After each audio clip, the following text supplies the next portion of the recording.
Hey all எல்லாருமே என்கிட்ட அடிக்கடி ஒன்று கேட்டுகிட்டே இருக்கீங்க.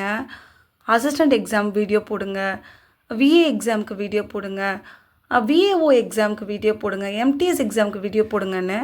ஆனால் சீரியஸாக சொல்லப்போனால் நம்ம எஸ்எஸ்சியோட பேட்டர்னை தான் ஃபாலோ பண்ணிகிட்ருக்கோம். அதனால அந்த எக்ஸாமை ரெஃபர் பண்ணி தான் நம்ம படிச்சுட்டு இருக்கோம். அதில் கேட்ட ப்ரீவியஸ் இயர் கொஷினை தான் நான் இப்போ வீடியோவாக போட்டுட்ருக்கேன். நான் வீடியோவில் சொல்கிற எல்லா கொஷின்ஸுமே உங்களுக்கு, அதாவது நீங்கள் படிக்கக்கூடிய அசிஸ்டண்ட் எக்ஸாமாக இருந்தாலும் சரி, விஏ, விஏஓ இல்லை எம்டிஎஸ் எந்த எக்ஸாமாக இருந்தாலும் இது யூஸ்ஃபுல்லாக இருக்கும். அதுக்கப்புறம் இது படித்தா மட்டும் போதுமா அப்படின்னு கேட்டிங்கன்னா கண்டிப்பாக அதுக்கு நான் ரெஸ்பாண்ட் பண்ண முடியாது. ஏன்னா இப்போ எல்லாருக்குமே எல்லா சோர்ஸுமே கிடைக்குது. முன்னெல்லாம் எக்ஸாம்ஸுக்கு சரியான சோர்ஸு ஸ்டூடெண்ட்ஸ்க்கு கிடைக்காது.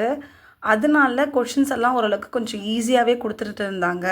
ஆனால் இப்போ அப்படி கிடையாது. டியூஷன்ஸ் இருக்குது, ப்ரைவேட் இன்ஸ்டியூஷனில் கிளாஸ் எடுக்கிறாங்க, அதுக்கான சோர்ஸும் யூஸ் பண்ணிக்கிறாங்க ஸ்டூடெண்ட்ஸ். அது மட்டும் இல்லாமல் அவங்களாம் இன்டர்நெட்டில் சர்ச் பண்ணி அந்த சோர்ஸையுமே அவங்க ரெஃபர் பண்ணி படிக்கிறாங்க. இது மாதிரி இன்டர்நெட்டில் நிறைய விஷயம் நம்மளால் கேதர் பண்ண முடியுது. அப்படின்றதால கொஷின்ஸை டஃப் ஆக்கிட்டே தான் போவாங்க. இப்போ ஒரு 10th லெவல் கொஷின்ஸ் கேட்குறாங்க, 10th ஸ்டாண்டர்ட் புக்கு மட்டும் படித்தா போதுமா அப்படின்னு கேட்டிங்கன்னா நீங்கள் யோசிச்சு பாருங்கள். ப்ரீவியஸ் இயர் கொஷின்ஸ் எல்லாமே 10th ஸ்டாண்டர்ட் லெவல் மட்டும்தான் இருந்துச்சா? கண்டிப்பாக இருக்காது. அதில் கொஞ்சம் நமக்கு ஒரு 12th ஸ்டாண்டர்ட் லெவலையும் ஆட் பண்ணி தான் கேட்பாங்க. நீங்கள் மோஸ்ட்லி இவ்வளோ தான் படிக்கணும் அப்படின்னு டார்கெட் தயவு செஞ்சு ஃபிக்ஸ் பண்ணாதீங்க. 10th ஸ்டாண்டர்ட் என்சிஆர்டி புக்கு தான், நமக்கு சிபிஎஸ்சி புக்கு தான் நீங்கள் ஃபாலோ பண்ணி ஆகணும். நான் வீடியோவில் கொடுக்குற எல்லா டாபிக்ஸுமே காமன் டாபிக்ஸ். இது எல்லா எக்ஸாமுக்குமே கேட்பாங்க. இந்த டாபிக்ஸ் எல்லாமே ரொம்ப ரொம்ப இம்பார்ட்டன்ட். இதை மட்டும்தான் நான் கவர் பண்ணிகிட்ருக்கேன். ஜென்ரலாக படிக்கிறதுலாம் நான் கவர் பண்ணுறது கிடையாது. ஸோ அதனால் நம்ம வீடியோவை தொடர்ந்து ஃபுல்லாக பாருங்கள். நம்ம சேனலை சப்ஸ்கிரைப் பண்ணி வச்சுக்கோங்க. ஏதாவது உங்களுக்கு எதாவது டவுட்ஸ்னால் கீழே கமெண்ட்டில் சொல்லுங்கள். எல்லா கமெண்ட்ஸையும் படிச்சுட்டு எல்லாருக்குமே நான் ரிப்ளை பண்ணுவேன்.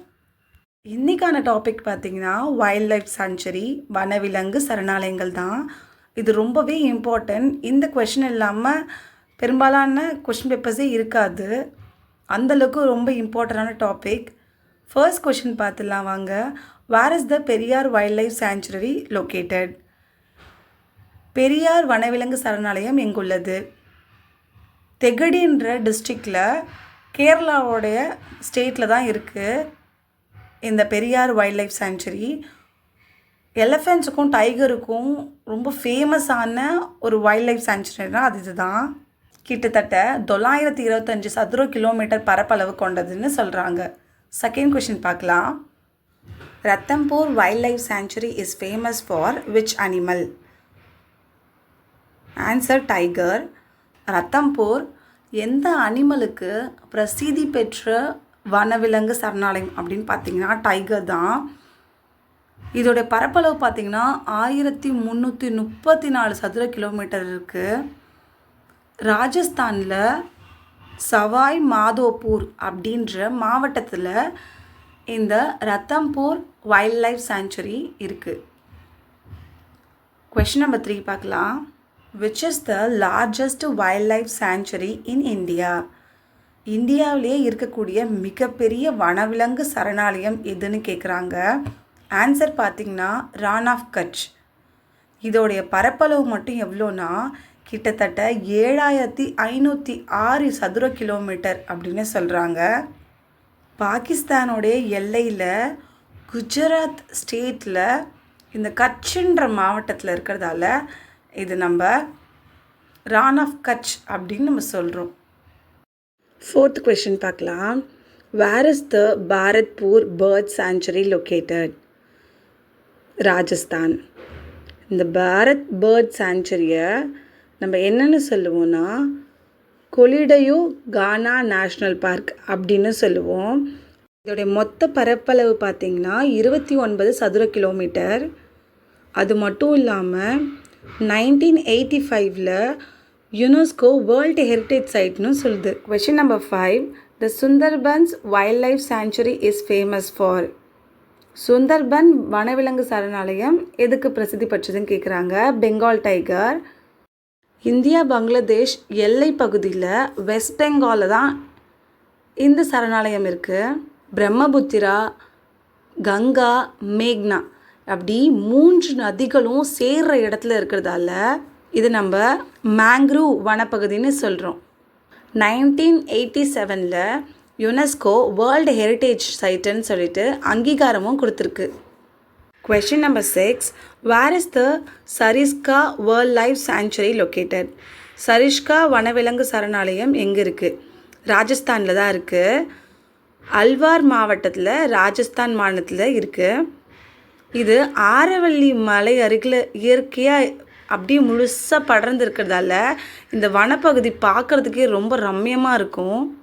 கிட்டத்தட்ட 866 சதுர கிலோமீட்டர் தூரத்தில் இந்த காட்டுப்பகுதி படர்ந்து இருக்குது.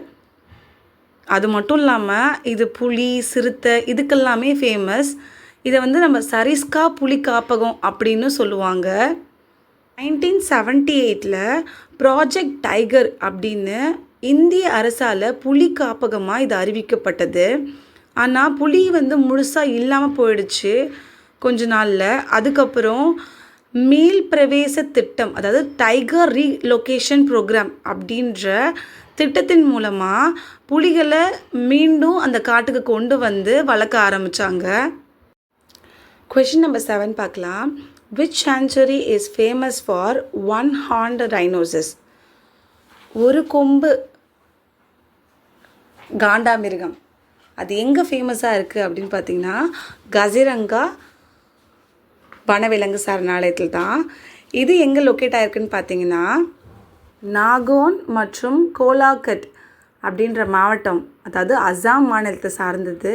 இந்த இடத்துல தான் இந்த கசிரங்கா இருக்குது. இது கிட்டத்தட்ட 430 சதுர கிலோமீட்டர் பரப்பளவில் இருக்குது. 1985 யுனெஸ்கோ வேர்ல்டு ஹெரிட்டேஜ் சைட்டாக அங்கீகரிக்கப்பட்டது. Question number 8. Where is the Dibru-Saikhowa Wildlife Sanctuary located?